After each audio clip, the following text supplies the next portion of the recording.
Good morning, folks. Thanks for joining us. I don't know what week it is. I think it must be week 10 or something. Yeah, we've got 4 weeks to go. So, thanks for joining us on this lovely day, wherever you are. A bit later today, I started moving back to 7 a.m. instead of 6 a.m. It's a bit more uh, um, start in the dark friendly. It's not quite as dark as it is now. You can see that the morning light is coming through, so it feels a bit better.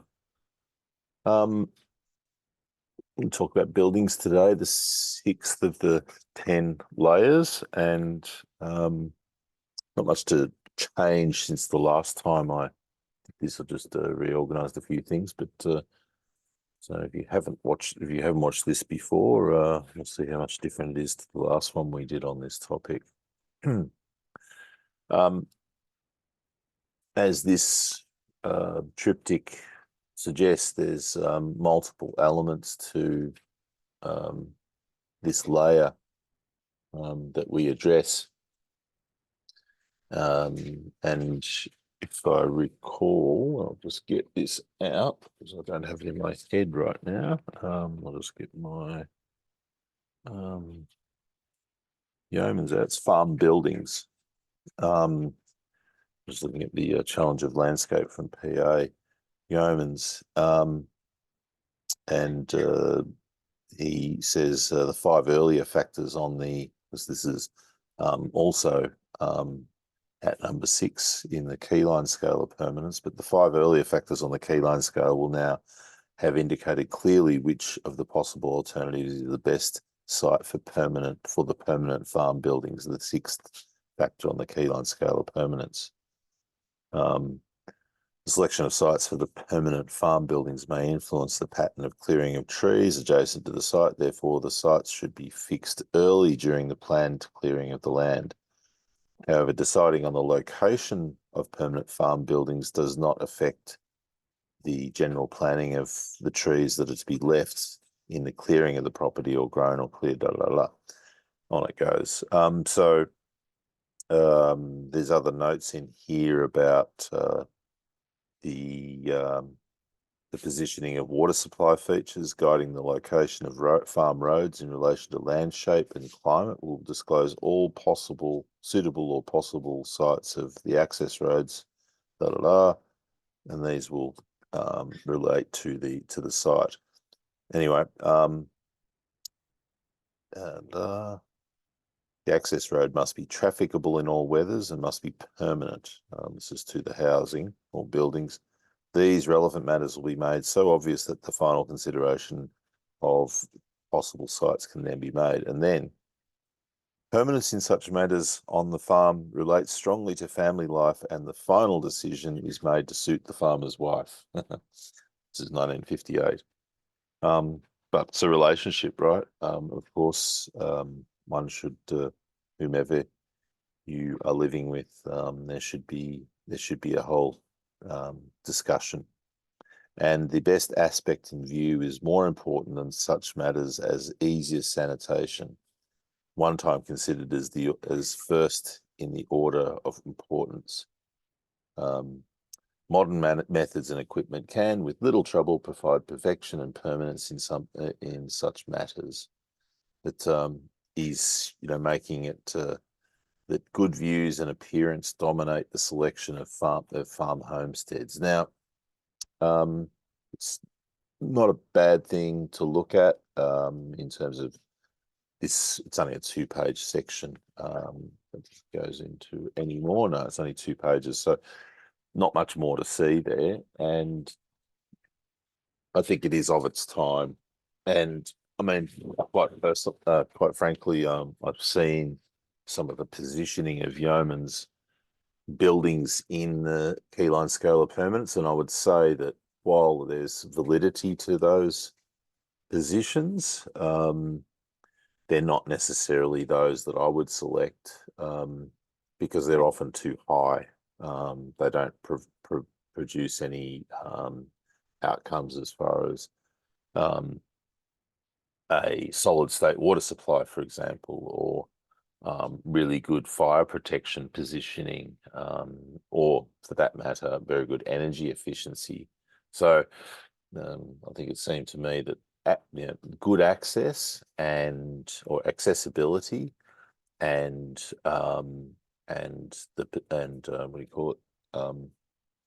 And good views are more important. And for a lot of people, that is the case these days. So anyway, where I was getting to is that this section, when we look at the keyline for the scale of permanence as a forebear, it only has a minor amount of relevance to what we're discussing in this topic. Because the scope of what we're considering in building position and the relationships with buildings is so much greater. There's another book I was just looking. I just had a bit of a reorganize yesterday of some of my books because some of them have been out the back a bit long, and I'm just going to poke around to here. There you are. There's the trilogy of George Henderson. I must get back together again. I've only got one of them by themselves, which is the second of his 3 books. So, well worth reading or getting if you can. These are classics, and it was Joel Salatin who first put me on a George Henderson because he said that he was super influential in his life. But George Henderson wrote 3 books. So the first was The Farming Ladder, and then the second was this book, which is called The Farmer's Progress, which is sort of like an update. And most people won't have read The Farmer's Progress because they sort of stopped with the first one. This was written in 1940 or released in 1949. And George Henderson's wife only just died a couple of years ago. He died in the 60s, I think. But interesting to read about this book because his is kind of a precursor, especially this one, where it reports on all of the integrations of buildings, especially farm buildings, and how there were multiple uses for them throughout. So I might pull some parts out of that today and see if I can report in on any of that. But just thought of it then. But so there's that multiplicity of use, which Yeomans wasn't cracking on about either. So when we look at the third of these triptychs where we've got a shearing shed, how many other uses can a shearing shed be put to when it's a substantial piece of infrastructure with a high cost and ordinarily only gets used for shearing sheep or for and maybe storing a bit of gear that goes around that or occasional storage. Whereas in what we're looking at our buildings potentially serving a lot more purposes. So that's for you to determine. The other element which we've added is into this layer. Well, first of all, we've called it buildings. Some people have so in Spanish, this layer is translated to estructuras. I have had people do edificios as well, an edifice, which is a word for a building. Structuras or structures. I know that some people, when they've developed their own versions of the scale of permanence, they've used structures, and I don't mind that. I just like to pay a bit more of a homage to what Yeomans is developed. So that's why we've stuck with buildings, but it could just as much be structures. So, and probably is a better word for it, but I don't know. Structures can also mean a lot of other things. Buildings just mean buildings, right? So, anyway, the other part is the portable element, and so that's what we'll be looking at a bit today. And of course, we have a completed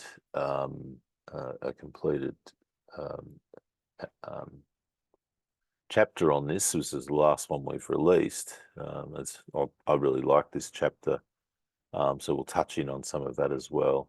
The reason why I like it is that I think of all of the chapters that we've done, except for some of those that we're about to release, It's probably the best collaboration most even collaboration between the three of us, Georgie, Andrew and myself. So yeah, it's got some, because Andrew has done an enormous amount of work on the building front over his many years in this space as well. So yeah, it was great to get that done. All right. Now, in terms of the layer and how we apply it, well, similar to what Yeomans was talking about there, is that we're looking to understand the context and any of the enterprises that the buildings that are being designed or that we've got already are being considered to be used for. The relative location. So relative location is a Bill Mollison principle of permaculture. So that relative location between different elements as they're described. What does it all mean towards how a building relates to particular styles of roads that we've got and positions in the landscape and other buildings and so on. Even the orientation of the doors and so on, especially in farm buildings, can make a massive difference to how it flows and works. Whether any other buildings are required. So buildings are expensive. I'm contemplating one at the moment where we're living. Lisa and I are living in a 2-room studio, which we have for about the last year or so, and it would be great if it didn't have so many storage boxes in it. So I can't. I'm suffering a bit. It's a very poor complaint, but from not having access to all of my library, so I have to sort of, for every subject I'm writing on at the moment, at any given time, I sort of have to pull out of another storage and this storage and that, and to get all of the books that I want to readily reckon upon in the writing of the chapters that I'm writing. So, you know, it's something that you've got to consider, because they're not inexpensive items, and they're items that are well, usually permanent. So one of the things I'm considering is if we were to go down that path, which I'm still deciding, it might be just easy to just shuffle things around a bit, clean up, is to whether to have that, well, as to how portable that building would be if there was going to be another building, whether it would be a retrofit of a caravan or whether it would be a small shipping container or any of those other objectives, types of structures. And then, all right, well, if you do that, then where's it going to go? If it's a container, can you get a skid tray in there a tilt tray to take the thing away when you go to the next place? All of those considerations that go into these things. So yeah, sometimes it's better to just use what you've got and adapt. So so the building's energy efficiency, considerations around existing. So this is very much in keeping with that approach that we've talked about before, where you've got existing infrastructure and proposed infrastructure, or proposed existing. You've got existing infrastructure, then how fit for purpose is it? And I know we've had a number of people who have come on to the work into the Rex program, and they've bought a place and it's already got a house and it's already got buildings. It's not unusual. And then they look at that house and then they go, wow, it's really not fit for purpose. It might be because they have ideas about how large houses should be, because houses have definitely got larger over the especially last 30 years, I would say, perhaps 40. But definitely over the last 30 years, houses have got considerably larger house lots. Well, if I talk about the United States, Canada, and Australia, which are three places in the developed world where the majority of people live on in suburbia, on quarter acre or larger or smaller blocks of land. Houses have got considerably larger on those blocks of land, and the outdoor component of that land has got smaller. Whereas suburbia was sort of like originally a place where people would have enough room to have some subsistence, because a lot of people who came into suburbia in its when suburbs were first started came directly from farms. So they had an agrarian background. And there was also things like when suburbs were first developed, there were no such things as supermarkets. The first supermarket, as I understand it, didn't appear until 1946, immediately after World War II. So, we've got those sorts of other elements to the way infrastructure was placed around us to determine whether which help determine how sites were developed. So you go to the United States and Canada, for example, pretty well every suburban building had a cellar, and that was well suited to the climate, but it was also well suited to the needs of those societies at that point in time, because whereas now the supermarket is the cellar, the very tenuous food supply that we have as a result of putting all of our eggs into that basket. So yeah, all of those sorts of things to be considered there. And then how a building, which I touched on, how the building's ability to be retrofitted to provide or to improve efficiency and amenity, and then how well different elements and features in other layers support these buildings. So all of those are considerations and more. In terms of design, I'll skim through these.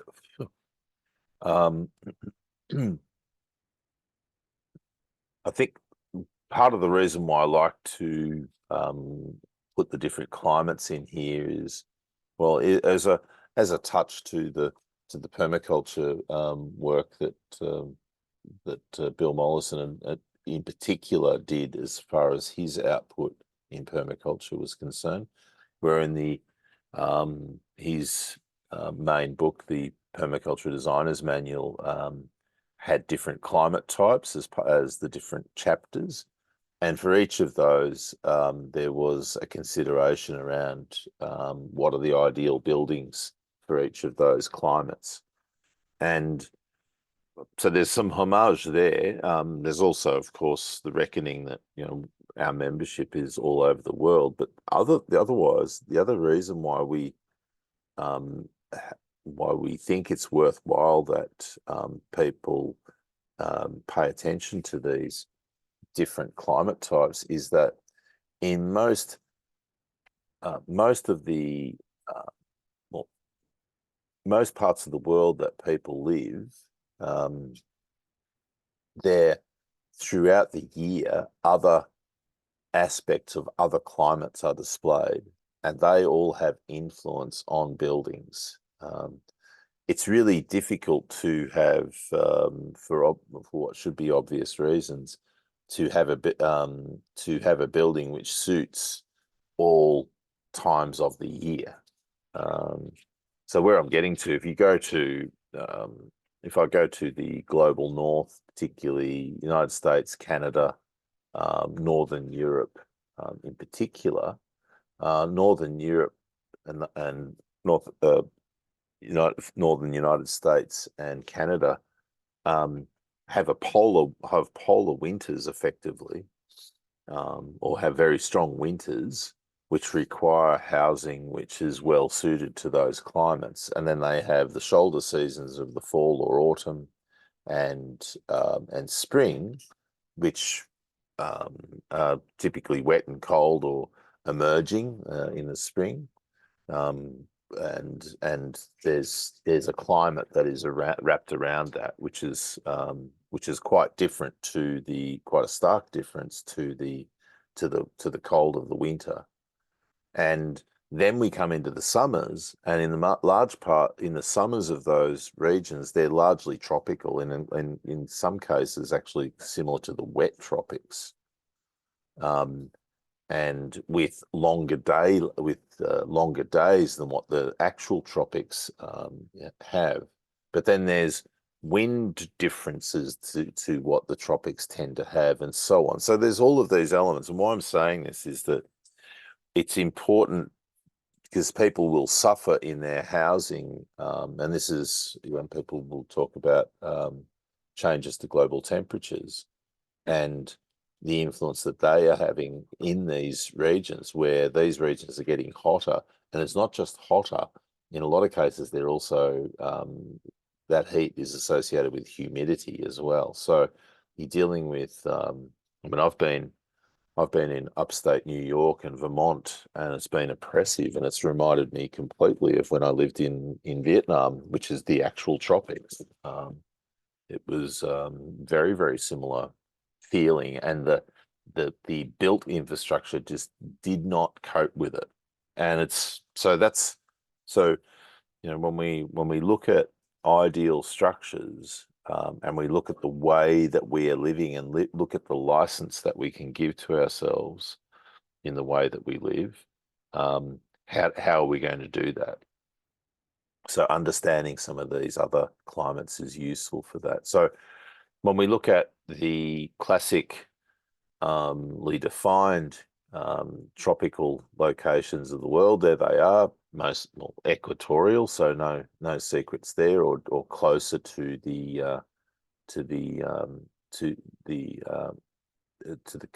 in this case the Tropic of Cancer.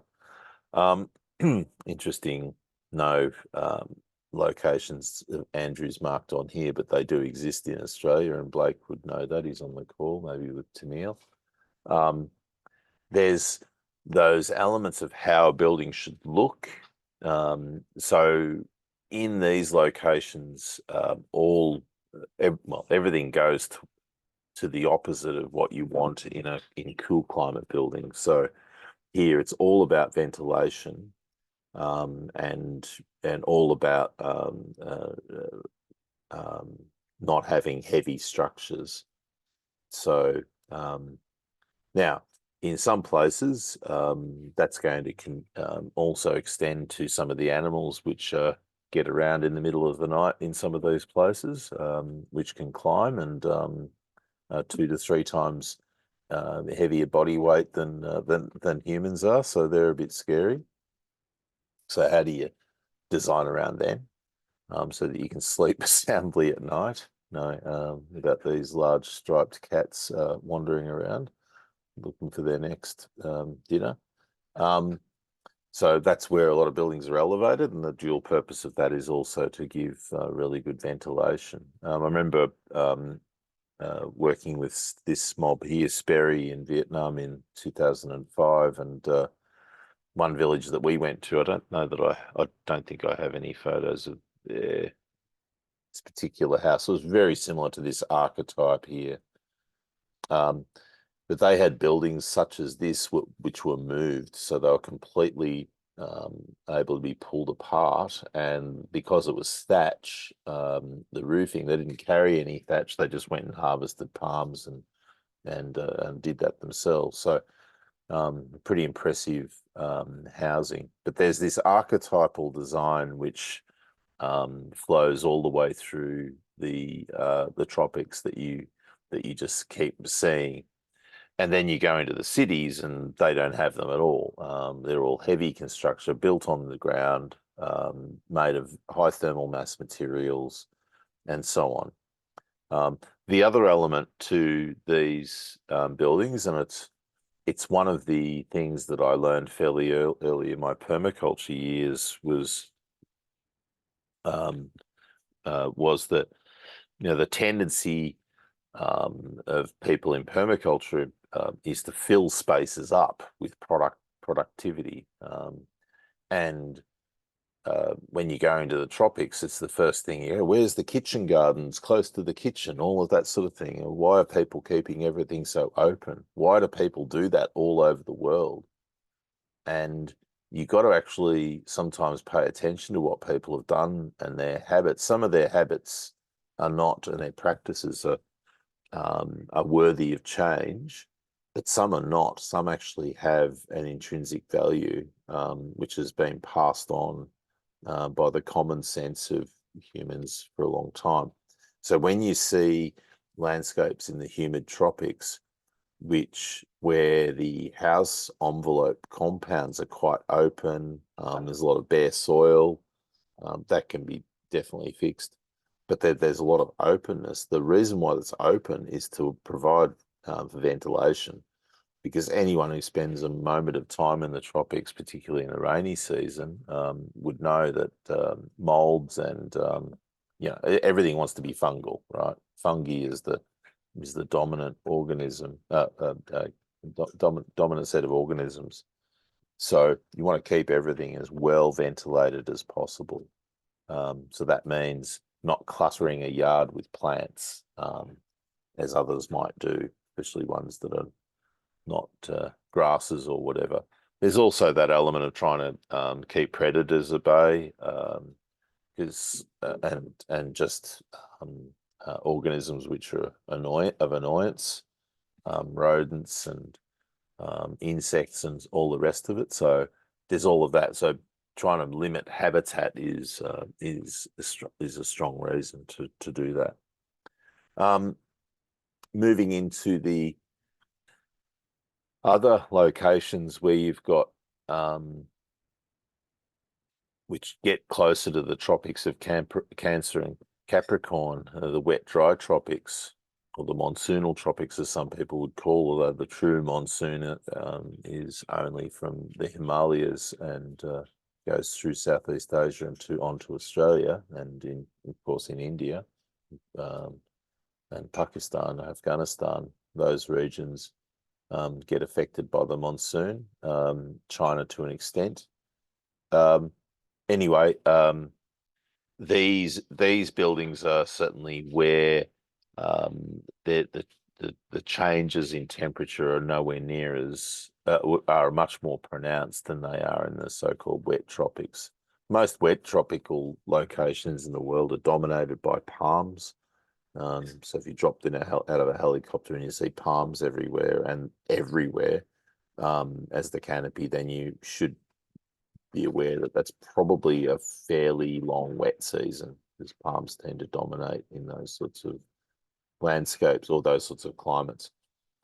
When you get broader canopy, more open canopy forests with broad leaves, then tend to go more with a wet, dry forest, and those trees are often dry deciduous. So just like you have deciduous trees in the winters of the temperate zones, you also have deciduous trees in the winters of the wet, dry, or dry, wet tropics. Now, these landscapes, again, it's with the buildings, it's hard to have it both ways because of the cost of having it both ways, and this winter temperatures in some of these regions are of a level which allow you to have a bit of thermal mass, but that's something to evaluate. Paying attention to traditional buildings in these regions is certainly a worthwhile. And one of the reasons why we put up these Köppen Geiger classifications is because it allows you to go anywhere in the world and classify, and you'll find this in your Google Earth template that we produced, that if you go into climate, we've got the meteorology, there we go, the Köppen Geiger classification. It's to help you, because if you are in a particular climate, then you can go and find associated climates or climates which are similar to your own, and then go and, like Blake and Tennille live in far north Queensland, which is up here somewhere, and they could go and look at other climates of the world to suggest to them what are other practices that others have developed over a longer period than Europeans have been in this part of the world.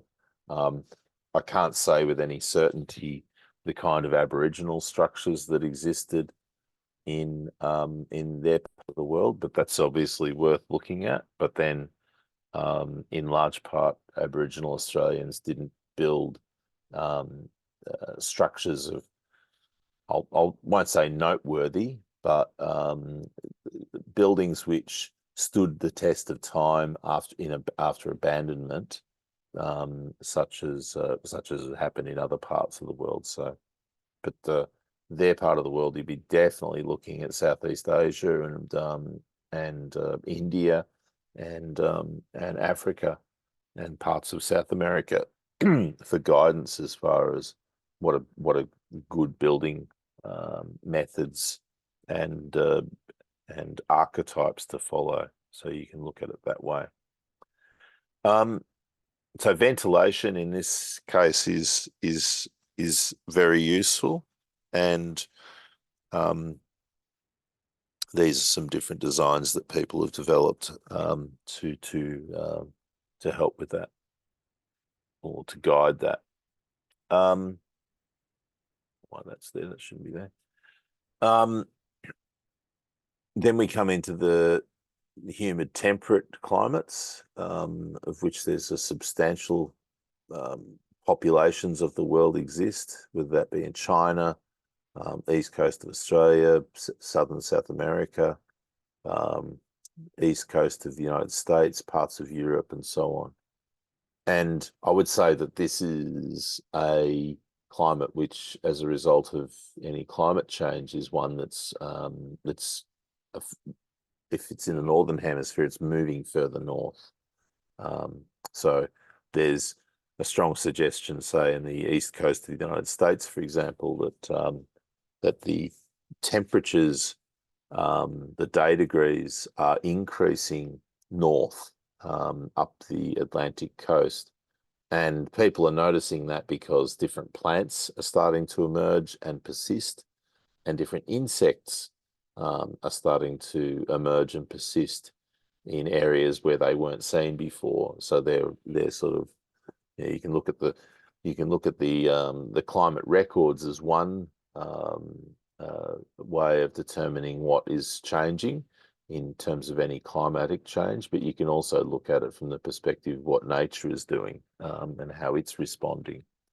So these are difficult climates in the sense that they're often associated with quite cold climates in winter.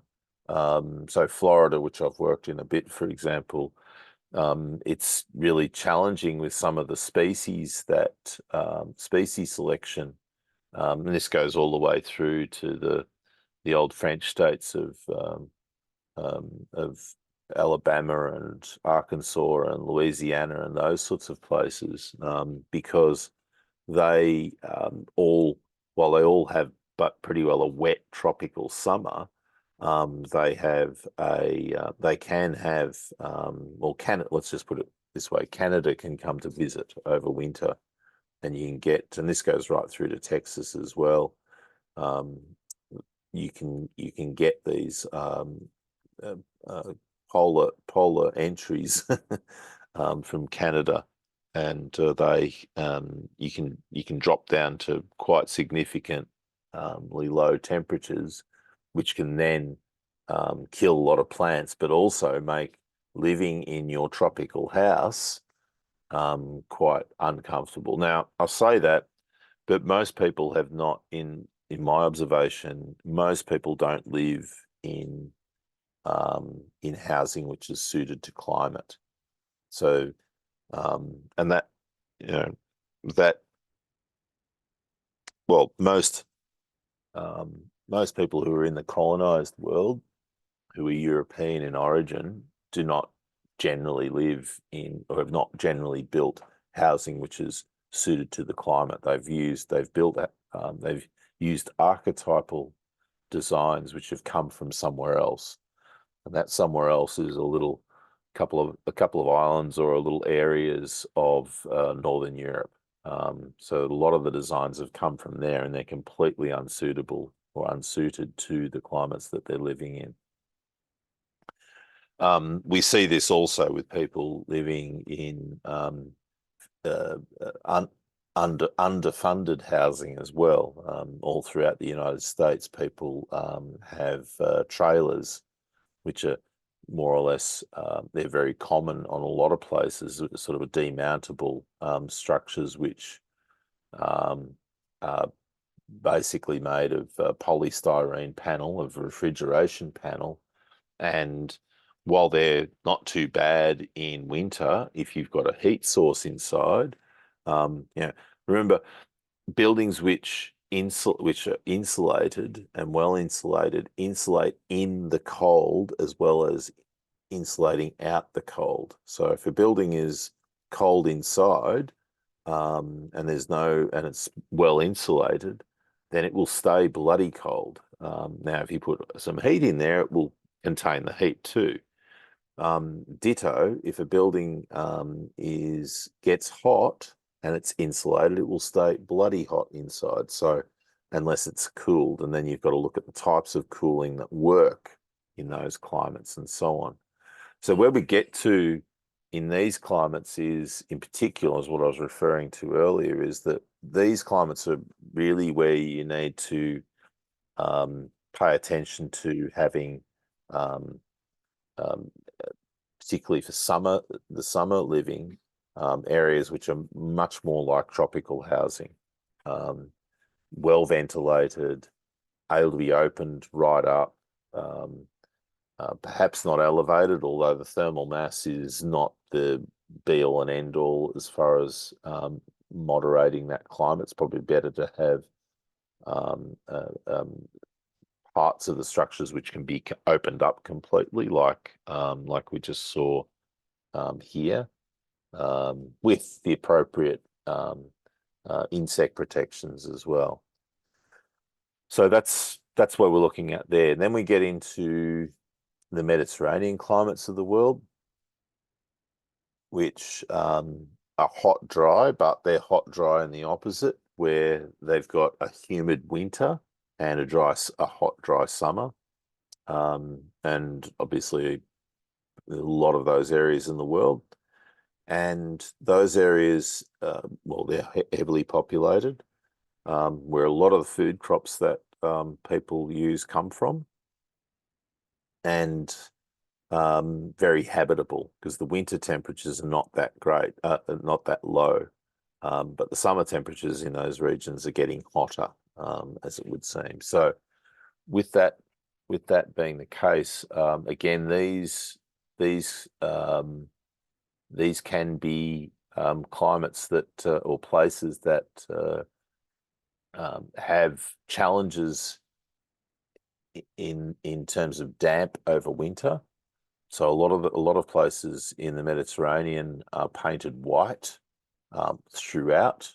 They use a lot of limestone throughout, which is all to help with both resisting summer temperatures or summer sunlight, but also to reduce the effects of damp. It's a challenge because damp rises, and it's only relatively recently that buildings started to have vapor-proof barriers put in place to limit the exposure to rising damp. And rising damp, of course, then starts to promote fungal growth and various black molds and those sorts of organisms which can affect human health. So there's those things to contend with and to be very clear on. So, I mean, black mold is contentious for us. We've had various family members suffer from it over the years in housing in Melbourne. Melbourne is a not a Mediterranean climate. It's a warm temperate, so gets it gets equal rainfall distribution throughout the year. It gets very hot in summer, but only gets down to you might say the low 50s for those of you in the United States, and or just close to zero in terms of the Celsius, but it's humid all through the year generally. So molds are a problem, particularly for housing which has not been placed properly, or where damp proofing and ventilation is sufficient. So they're things to be aware of. Now, my wife Lisa has been suffering from black mold for, I think, the last 2.5 to 3 months, and I can still probably hear her cough in the background. But yeah, so it's a serious issue, and we got that's one that we found when we're living in northern India. Fine in the winter because it's dry, but as soon as it's a cool winter, so perfect for fungi. I mean, if you try and develop fungi in a commercial sense, then you absolutely want a nice, cool to warm conditions, 20 to 23 degrees centigrade, sort of like 65 to 75 degrees Fahrenheit, and perfect conditions for fungal growth, provided there's atmospheric moisture as well. So then we get into the cool climates, which is where a lot of people live as well. And these are where these can be challenging as well, because a lot of these climates do get very hot and humid over summer. And this is, again, one of the problems that people are facing as temperatures change around the world. But the tendency with these houses is to have them, their design dominated by the dominant season, which is the winter. Long, cold winters, which, really start from November. I'll say that because the majority of these are in the Northern Hemisphere. But start in October, November, and then go right through. Those conditions can go right through to April. I'm talking to Georgie, who lives in Finland. He describes how it is up there, and how there's this chop and change in the shoulder seasons, particularly coming into spring, where it can just get polar. It can be beautiful warm days and then go back to being polar again for a few weeks. So in March, April, May even. So how does that go with your design and what you're featuring? And these beautiful archetypal designs. So some of these are really, really good designs and well suited. I think timber construction, now, one of the things that's happened with modernity is timber construction has to some extent gone by the wayside, and that's really unfortunate. My son-in-law was telling me the other day that the building code has changed again here in Victoria. I'll have to get more evidence on this, but such that the use of just general hardwood, even hardwood siding on buildings is no longer permitted because it's not fire safe, which I just went, are you fucking joking? Man, it takes most fires in houses don't happen because of contact with walls. It happens because fires get into little nooks and crannies in roofs, or get into the corner of a window, or get underneath a house. This is bushfire I'm talking about. Internal fires are internal fires. It doesn't matter what the structure is. It's all of the materials that you have inside which are going to burn.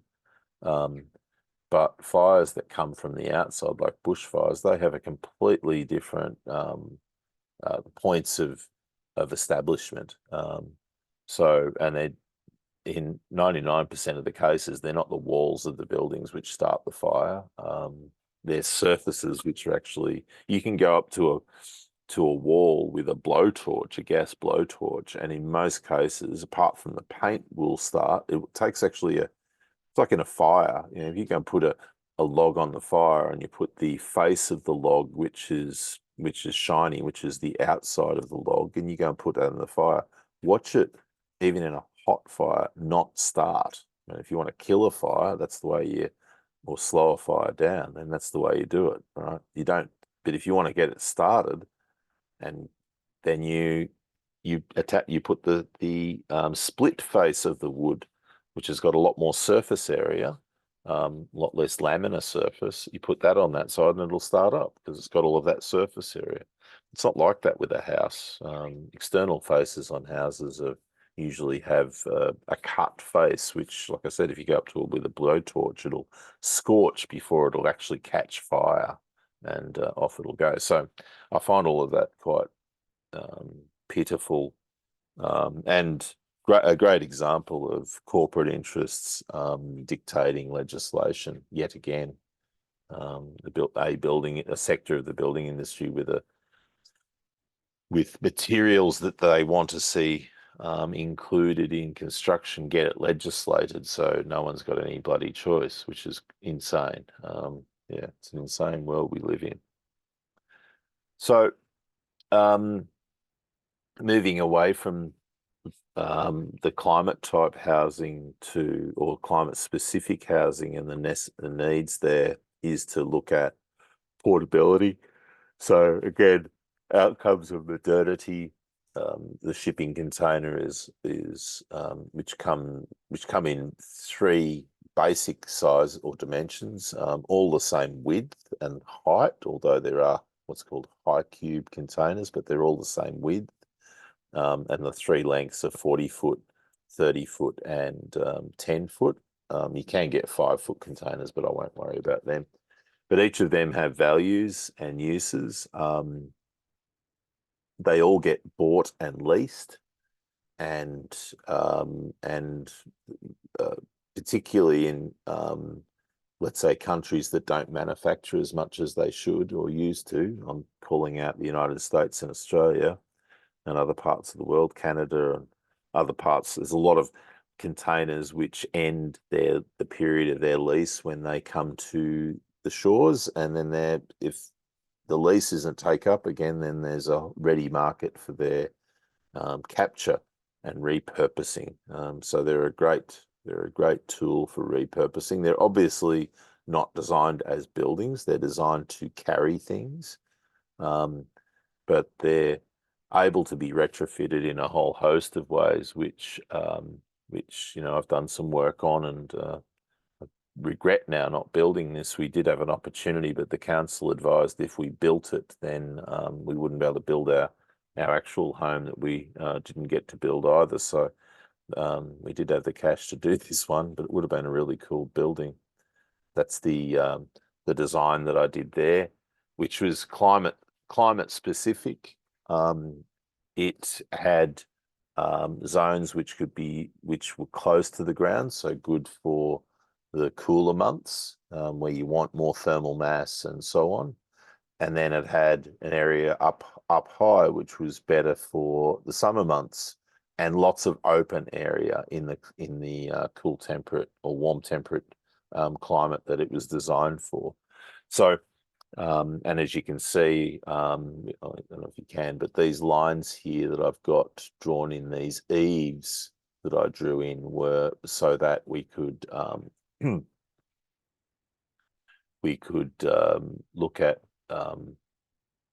what do you call it? The eliminating sunlight, solar access at times of year. So they're eave design. So these solid lines here are distanced so that for the particular times of year we wouldn't get solar entry onto the walls and so on. So there was all of those sorts of elements that we were looking at. Not a lot of room in these structures, but people do live in them, and they're quite utilitarian.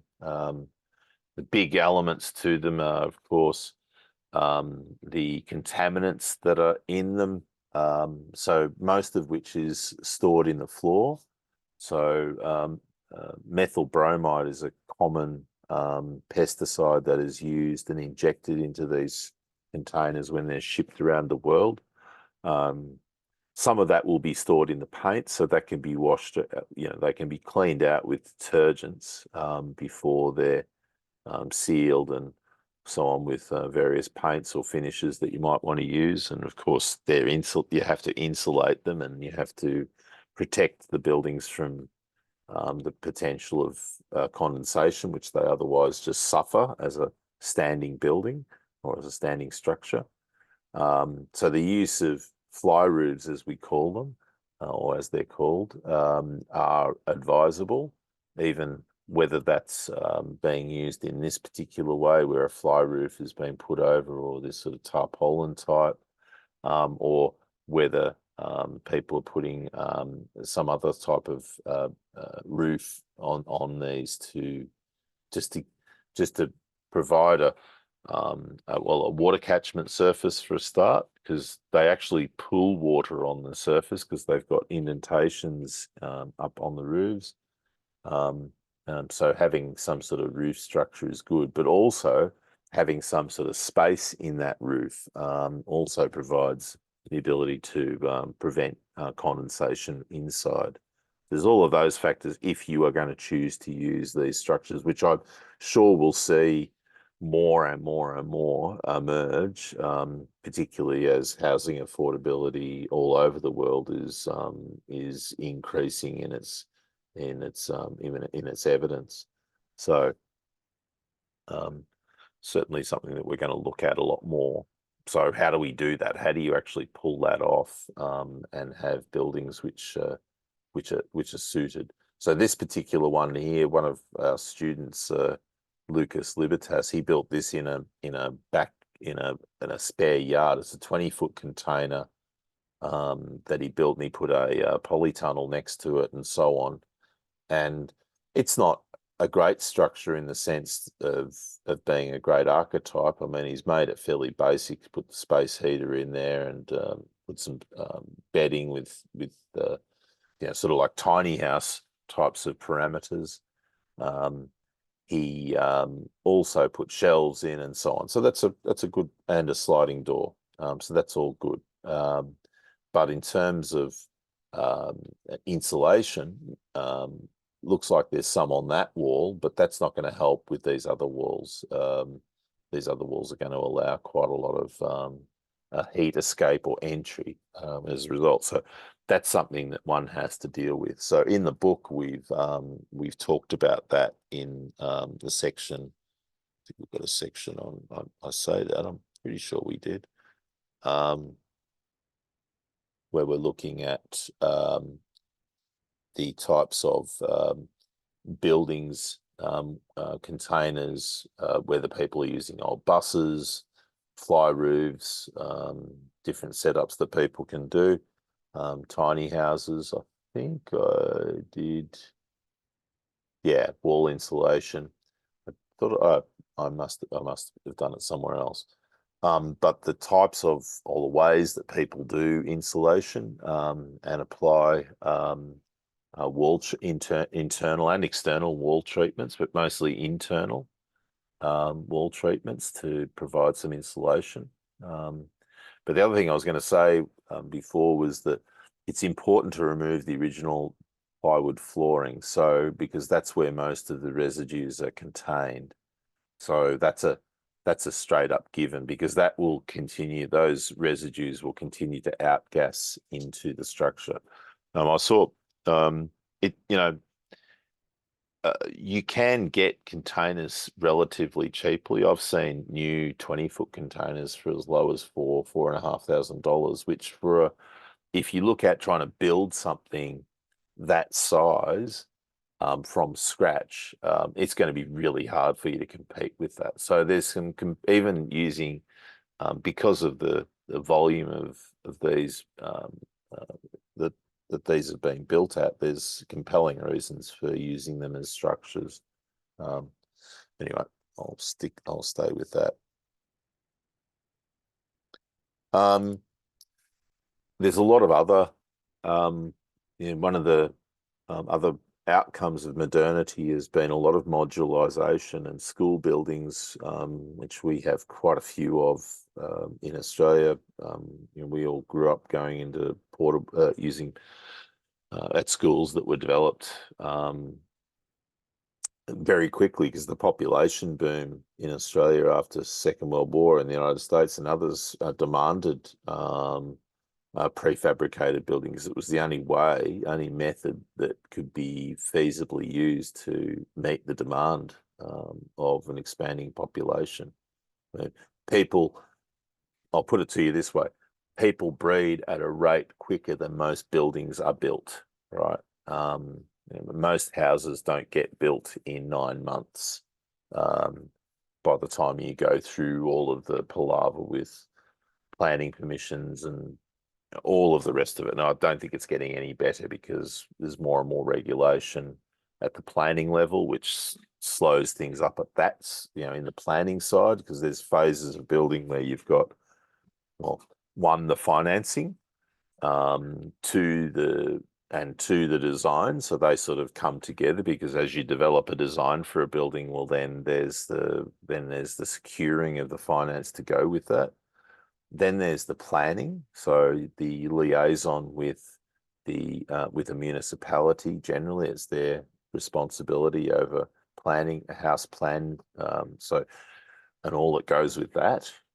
So there's the site preparation that goes through with it, and then there's the actual construction, and then there's the fit out following the construction. So before you finally get the certificate of occupancy and you're in there. So that can be a multi-year process. And from people that I talk to who have undergone it, it's some form of hell doing so. So that's nothing new, and it's getting worse. So there is a compelling reason why people are going modular and going prefab and those sorts of things. But the same rules apply. What are the design parameters? How can you make these buildings, which were not designed for these purposes, fit for purpose? So there's a variety of different ways that people are being creative there. That's why it's important, I think, if we go back up to where we started and look at the different climatic archetypes that are out there and really look at what we want, if that's what we're doing, and look at so that when we get to do any of our own building design or retrofitting, that we can understand what other people have done over the journey and how that can be super effective. These are all building. These are some that just up the road from us. This is out now on the Friars Forest in Chewton. These ones are in Chewton. I drive past these every day, more or less, when we're here. There was a company that were across the road from our old house. They a relocatable building, and they built classrooms, and they replaced all of the old, or the majority of the old post-World War II portable classrooms, which were timber and had really nice hardwood floors, were quite well made. They were all came to the end of their life, and so they were all replaced. And they took all of those old ones and stockpiled them. So there's all of these buildings everywhere, and I'm sure that wherever you go, there will be these. In the United States, there will be, the so-called trailer parks. Well, those trailers, what's happening to all of them, and what purpose are they going to next? There's a lively trade. In fact, I just read yesterday that in Australia now, there are more workers working in caravan manufacture than there ever were in the motor industry. And we had a pretty vibrant motor industry here, selling over, not, by world standards, not great, but we were selling over 1 million cars a year, and 3/4 of those, if I recall correctly, were being made in Australia, that's a lot of cars to be built. But now the crazy thing is that that we've got portable buildings the most portable building caravan has more workers working in that industry than were ever employed in the car industry. But wow, that's amazing. And that is probably not going to get any. Well, one case you could say that's all of the baby boomers and emerging Gen Ys, of which I'm a part of, who are out and about, who have the wealth of their inherited wealth of their parents that they're liquidating into round Australia trips and the sort of leisure lifestyle that allow that. But then there's also and this is not talked about much, and we see it as you get about. There's a lot of caravans in backyards, um, and that's because of the housing crisis. People, one of the richest countries in the world. I'm sure when I go to the United States next month, I'll see the same. Saw it already, but I'll see the same.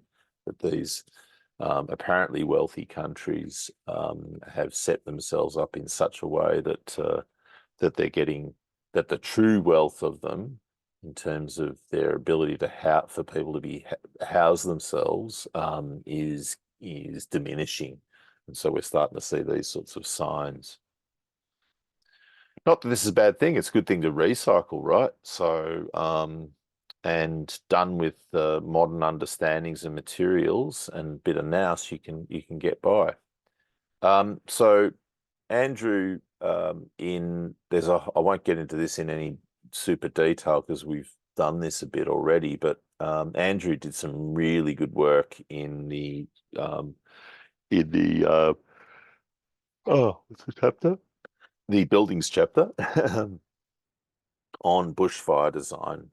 He was a fire captain with his local fire brigade and so on. So, but also as an industrial designer, and who's done a lot of architecture work. Yeah, he's all over it. So that was I was really happy with uh, how all of that came out. Part of, I don't know that this has entered into the parameters of planning in places like the US and Canada and other places that are getting more and more affected by wildfire or bushfire. But the tendency is for legislators to mirror legislation that's been tested in other jurisdictions which are similar socioeconomically. And so I imagine that in time we'll see more bushfire attack level ratings enter into the standards of other countries as they have in Australia. So bushfire attack levels or BEL levels were not present until 2000, after 2009. So in Victoria, there was a calamitous fire in 2009 that killed over 200, I think it was 215 people in just one area alone, just like an hour from Melbourne. And it was completely visible. It was a horrible event. We were in New Zealand at the time, but we spent a lot of time with people in those areas after the fire. Yeah, it was pretty horrifying. And the degree to which that horror ensued resulted in a royal commission, which then resulted in a range of recommendations, one of which was a new building code. Now, I just mentioned how crazy some of that has gone. And that's how things work in modern so-called institutionalized democracies where we see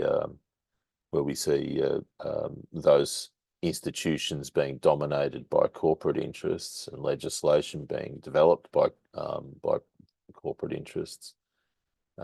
So yeah, we have that, but there's also some common sense in this. So I think Blake and Tennille, if you're both on, when we look at your particular situation up there in Cairns or up in the hinterland of Cairns, North Queensland, even though that's not classically an area which people would consider from a bushfire perspective because it's the humid tropics, I would still be very much considering the impact. Lots of other places in the world. I think Lucia is in Chile, which has a lot of bushfires.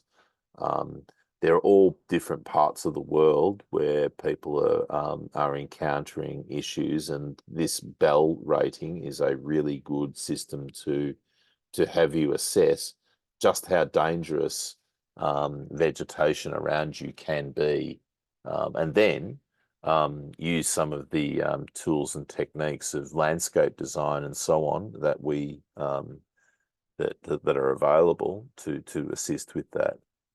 These are some of the books and so on that are around that. Have a read of that section. Also, as I got here, really good examples of like Campbell Mercer here.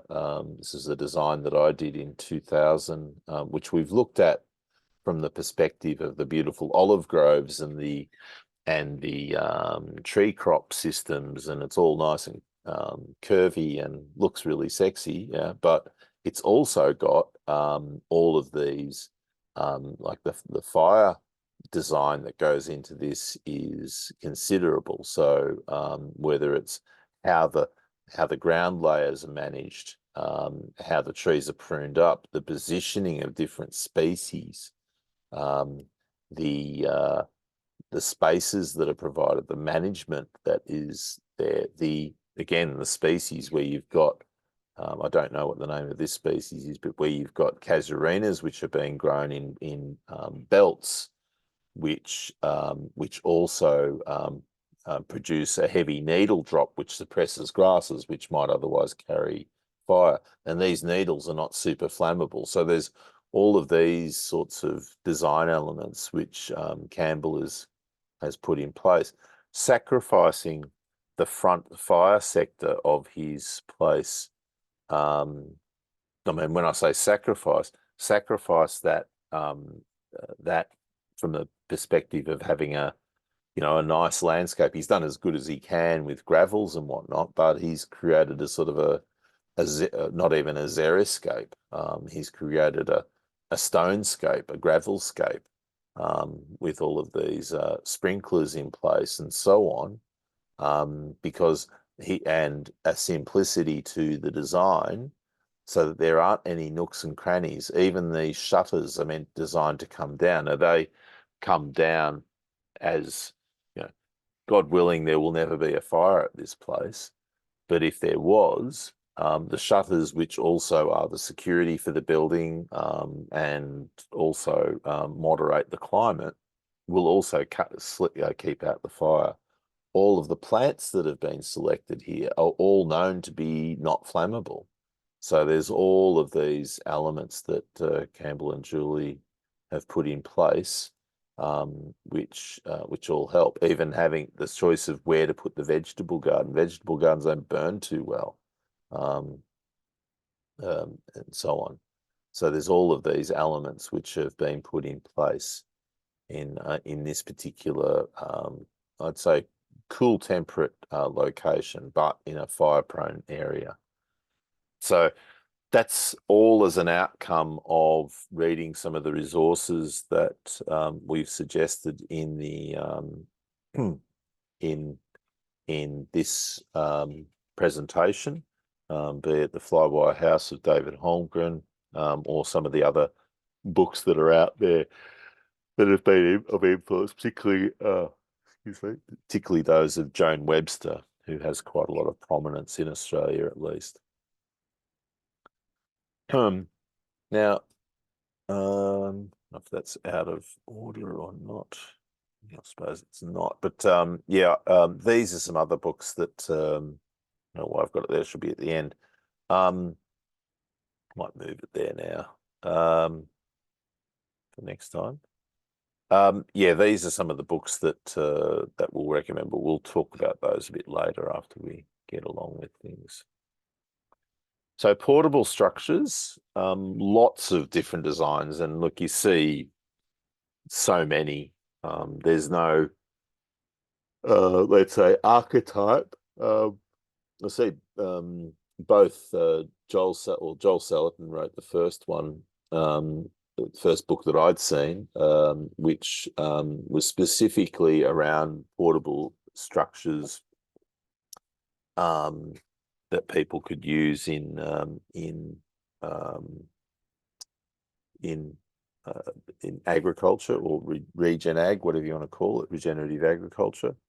Um, and then I saw, I've got it there too, Richard Perkins, uh, also of Ridgedale in Sweden. He also produced a book of structures as well that he'd come up with, which was a compendium to his book on regenerative agriculture. So there's those are the two key books that sort of look to that. But then again, they're ideas. They're built by people for their particular climate and their particular circumstances, the materials they have available, the skills they have available, and so on. So here, Jason Hagen, who I've worked with for over a decade, he's a good welder, loves using steel. We have a lot of steel that's available, so made sense to him and financially. Uh, oh and robust, and so on, very modular.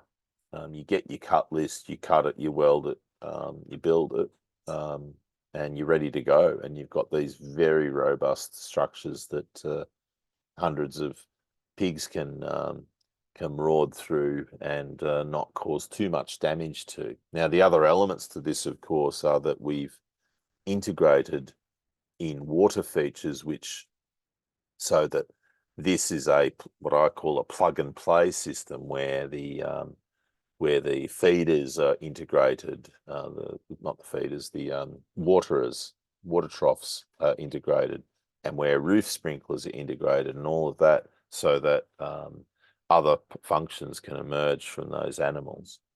Yeah, they're really cool.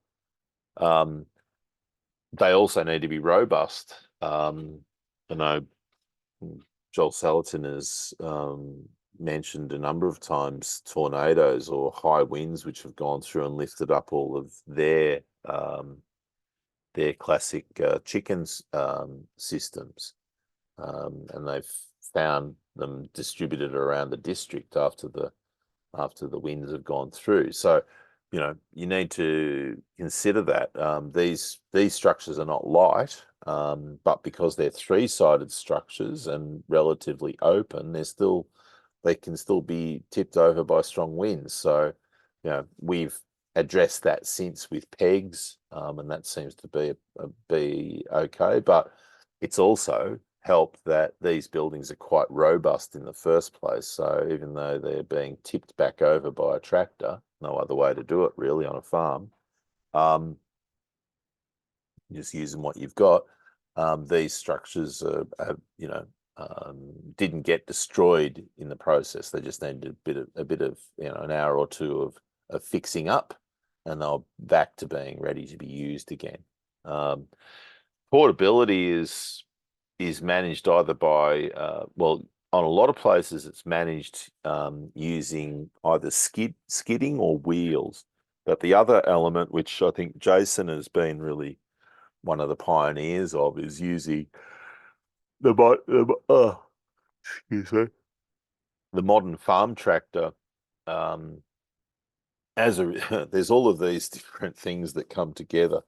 So in Australia and I would say in Australia, Europe, especially Western Europe, Canada, and United States, been a large scale shift away from using on grazing properties. There's a beautiful little pardelote, from using small square bales or rectangular small bales of hay, to using round bales, or in some cases big squares, 8 foot by 4 foot squares, or the sort of classic 5 foot diameter or 4.5 foot diameter round bale.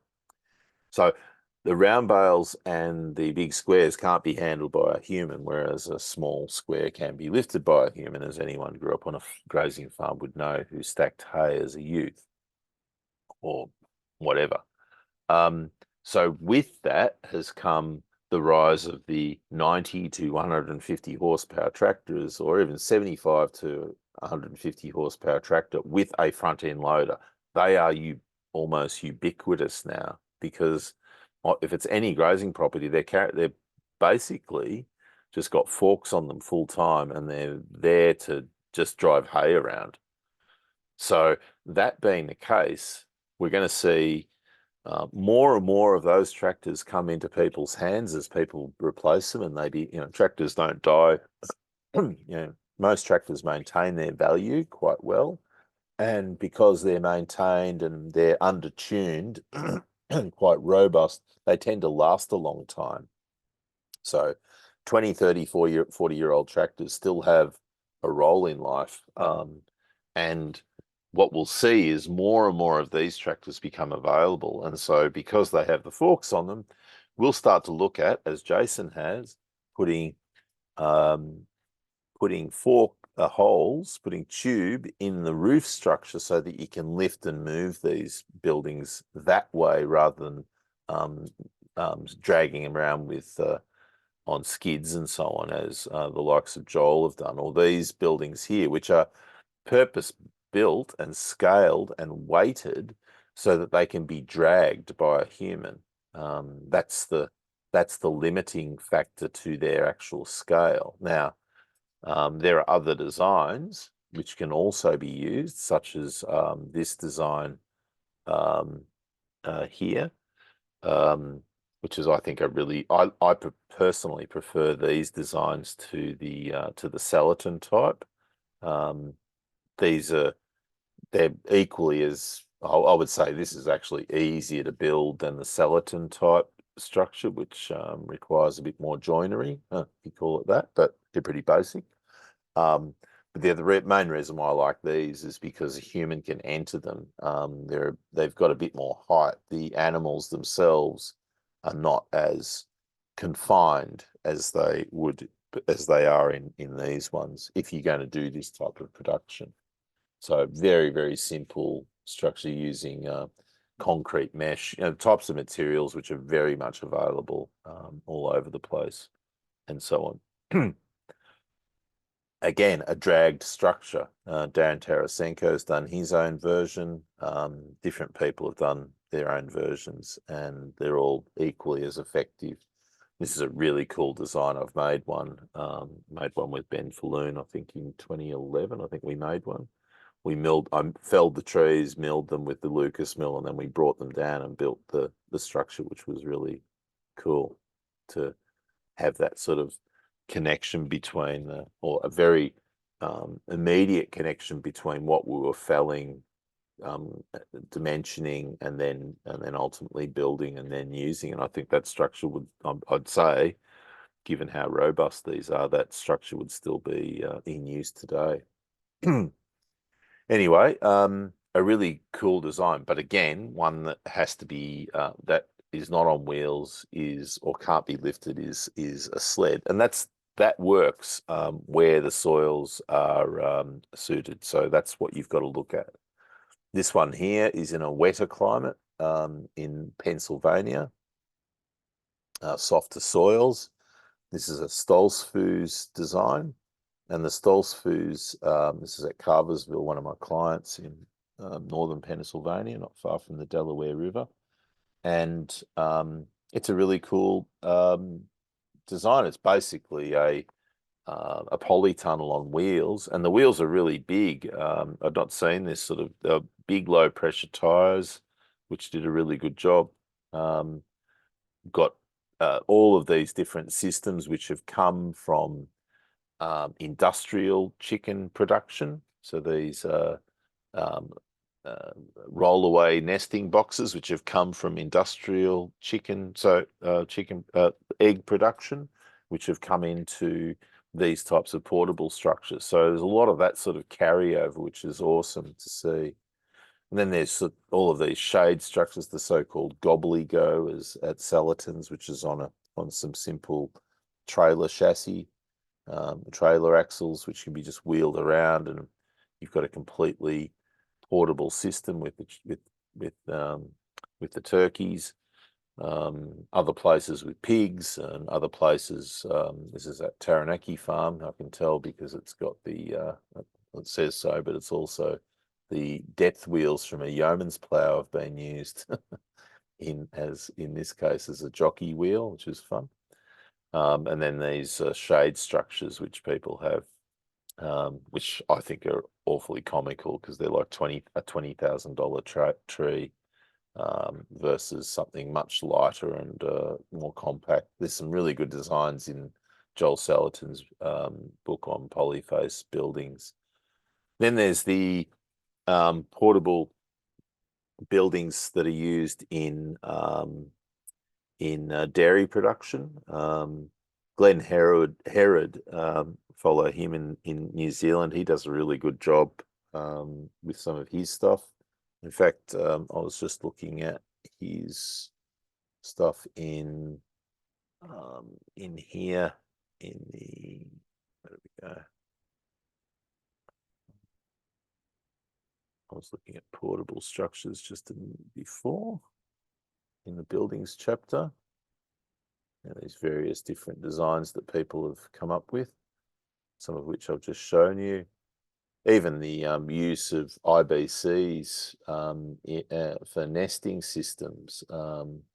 There's all sorts of different innovations that people have developed, various rabbit production systems which we've captured.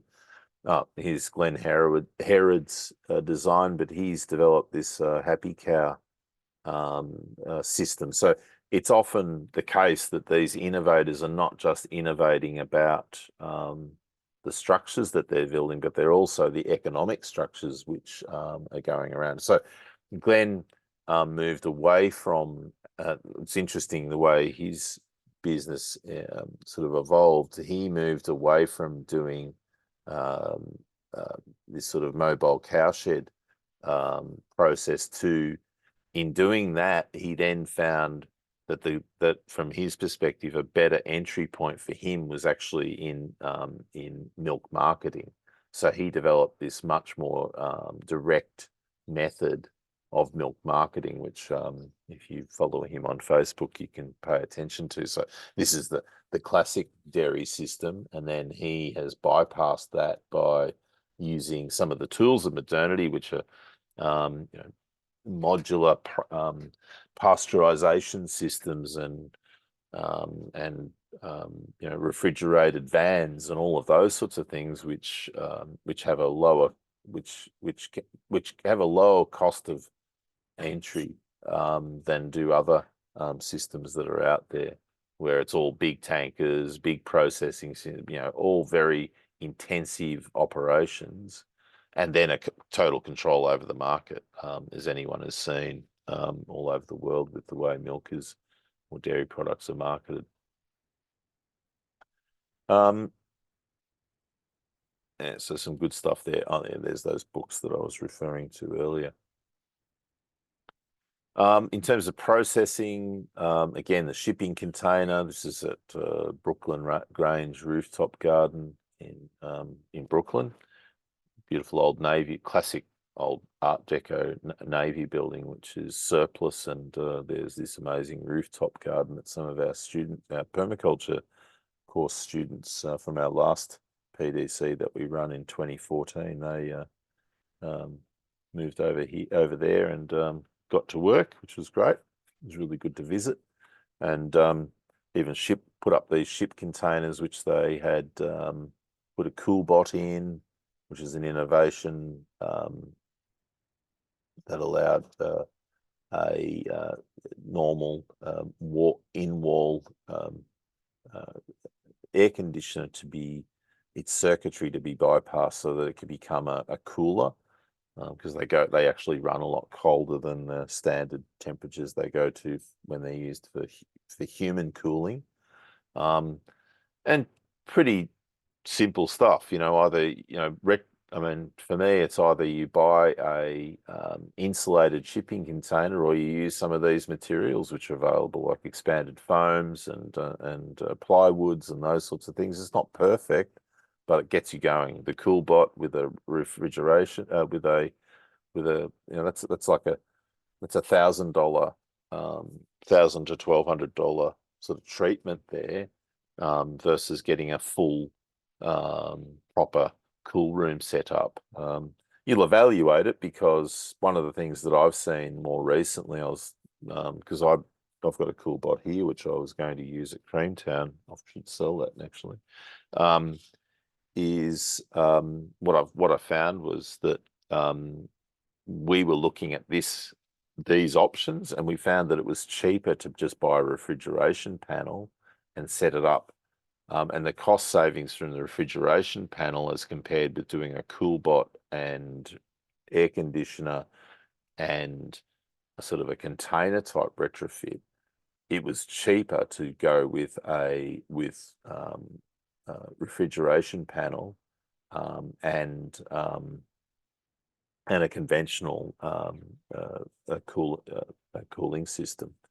So things move as supply chains change and prices come down. So, the relevance of this system may not be the same as what it was, say, 10 years ago, when some of these materials were not as accessible or as low cost as they are. So you've got to pay attention to things that aren't static. Refrigerated containers are available as well. They are typically made of aluminium. They typically have these floors, which they have a very different floor design to a standard container, which is not insulated and has a plywood floor. They have these funny stirrups, I suppose. I don't know what you call them, but anyway, they have those. But they're very, very useful for their own purposes. They're typically more expensive, and they're really good for, they have the apparatus. Some of them already have operational cool room. Sorry, not cool room. Cooling motors on them. Or cooling plants that can be retrofitted. Most of them are Carrier. Carrier is one of, if not the biggest industrial refrigeration companies in the world. So you can change things over. A lot of people will do this to set themselves up so that on their farms they've got the kind of infrastructure that's required, which leads us back to looking at what we've got here, where we're looking at different processing systems in particular. So if we look at Polyface Farm, for example, where we did a schematic, they've got this whole multi-nodal, multi-use center. So their farm shop, office, distribution area, which is all enclosed, as the verandas, the chicken processing facility. So you've got this quite in your face and on purpose, but also on purpose, and I should say purposeful, multi-use design, where yes, this is the center of where people come and buy, and also, but all of that, and their office and storage and freezer and all of the rest of it. But it's also the place where they do the primary processing, because it makes sense to have it positioned. Remember that point I made on relative location? This is a really good example of that. And that's the schematic that we did, and the design that follows. It's really, really good. Now, from that, they've also got a number of 40-foot ship containers, which are also placed in particular places that are well suited for because it's not as well suited to put them here. There's not the space, but it's also on a bit of a slope, and accessibility to the moving of these and to distribution is not as great. So that's why they chose to put them over there. So there'll be those sorts of things that you would look at in the overall flow.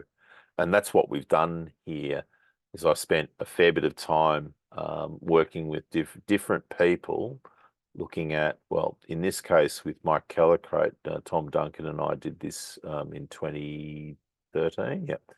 And we put this together, this paddock to paddock, but then more broad, or when you zoom in on some of these elements, what does it actually look like? What's the movement of an animal as it goes through here by the time it gets out to the consumer? In this case, there's 34 steps in that whole process, from getting the birds out in the pasture to having them go all the way through. Ditto in this one. This is a pig system which is based on a shipping container as well. This was actually when Michael and Alex sold their farm, which I consulted to. They also did our last PDC. Oh, excuse me. It's a great saying from Jacobus in the yeah, thanks, mate. That is a sidetrack. We'll do that let's do that in a Q&A, but thanks for the reminder. Thanks, Brett. Yeah, that great quote from Jacobus in the Jungle is they use everything about the hog except the squeal. But yeah. The process here is one that goes from outside to inside. This whole unit was when Michael and Alex sold the Tilden. It was called Tilden. When they sold that farm, they sold before they sold the farm. They sold this whole unit to someone up in North Queensland, if I recall correctly. So, yeah. Here's another one where we've got a cattle system and so on. And then the same when we get to vegetable systems. So if you're interested in any of these, production systems, then it does. But I think there's a lot of value in this chapter because of the flow charts as much as anything else, and just helping you to understand the sort of concepts around mapping out the way a place will look and the way it will flow, and do that prior to. It's in kitchens, anyone who's worked in commercial kitchens or in restaurants would understand that. I know that Jody, who was another graduate of that last permaculture course, Jody did that as well as Michael and Alex. They Jody was very much influenced by the time that he has spent in restaurants, not working in restaurants, but as he'd go into a restaurant and he'd see his product being received there, and then how the whole restaurant worked. So he has restaurant docket machines which help him and different elements in his whole operation within his processing shed. And he makes it very clear that whenever he does any work with people, that I think he said something like 50 or 60% or some high 40%. I don't know. It's a very high proportion of the time of someone doing this type of bio-intensive gardening would spend in the shed, in the processing shed, and just how important it is, therefore, to set that up properly in various ways. So yeah, there's all of that.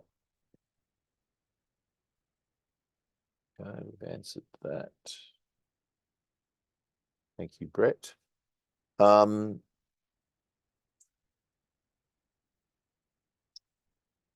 different processing machinery, which we've talked about before, and as we've just talked about, different ways that people are using portable infrastructure to, well, two real objectives here. One is to overcome the problem of this schematic that we drew up here is no different to any other value chain that happens right now. And we've got to evaluate as producers just how much of that we want to become involved in. And that's where it comes back to our context, because if your context is such that it's too expensive for you to take on, or not possible from a labor a labour access perspective and so on, which is often the case, to become engaged in more than one leg of the production chair, the chain of production chair, then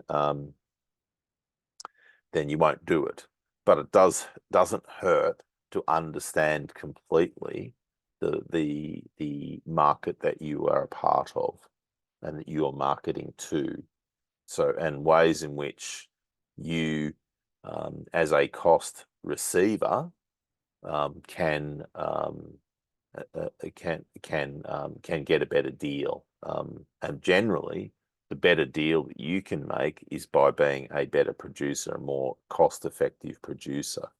So, because you don't have any impact over the price, you're not a price setter, you're a price receiver, and so you've got to understand that very clearly, and then look at, just as we have here in these diagrams, look at the way your farm flows, look at the way you flow, look at the flows of process that are involved in all of the steps of production so that you can be as cost effective a producer as possible. Now, if you do that as well as are able to establish that other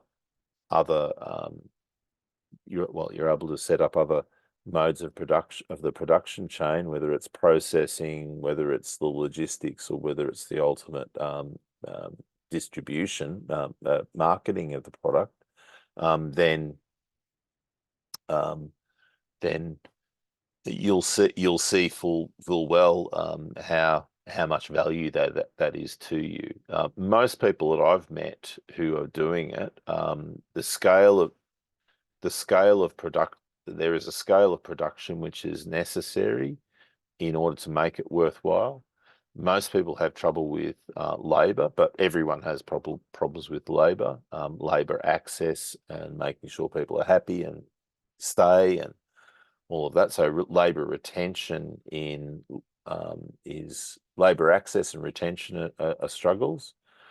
And then they find out that financially they're about the same, often about the same as what they would be otherwise. Now, does that that's not always the case. There are always people who will have peculiar circumstances which give them some bragging rights on that, right? And you often hear of those.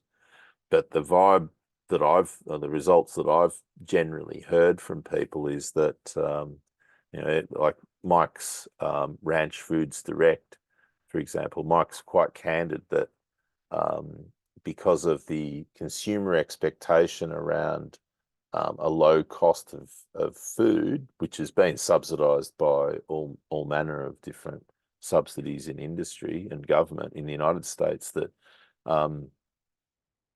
he doesn't make a lot out of it makes money, like he makes enough to pay taxes, but it's not an amazing business. In fact, he made it fairly clear that his Bander business, which is the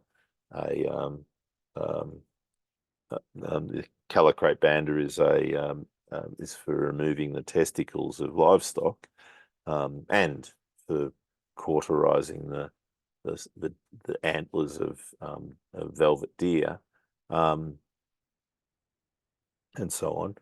But that business is extremely profitable, and it subsidizes other operations in his overall business, including his whole Calicrate Cattle Company and Ranch Food Direct operation. He does it because it's the right thing to do as much as anything else, and because he really values the production that comes from that. But not everyone is going to have that ability to subsidize their businesses from other arms of it.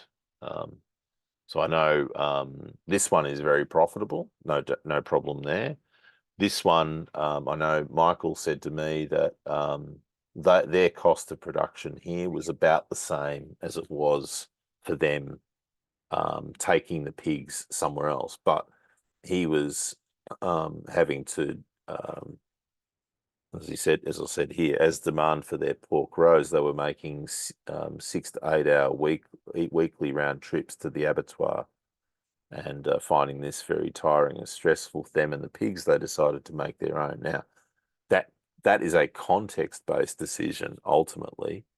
Now, did it result in them producing a better set of outcomes for the pigs? Absolutely. But did it also maintain their own health? Absolutely. So there's those sorts of elements which add into this. It's not, don't be fooled by, fooled's probably not the right word, but don't be convinced that by the noises that are out there that this is going down this pathway is going to make a lot of money. It's not the bees. It's not the end of it. There's a lot more to it. Okay.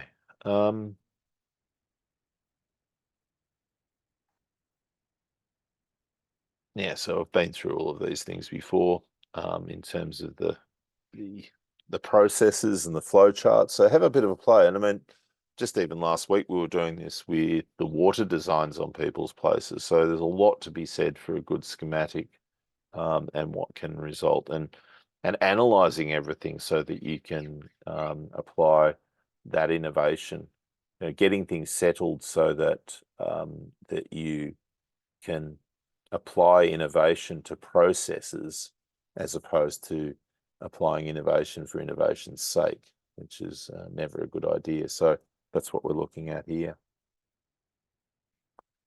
Okay, there's some of those books that we were talking about before. That old Integral Urban House is still a bloody ripper, from the Farallones Institute, which is now Occidental Arts and Ecology in Occidental, California.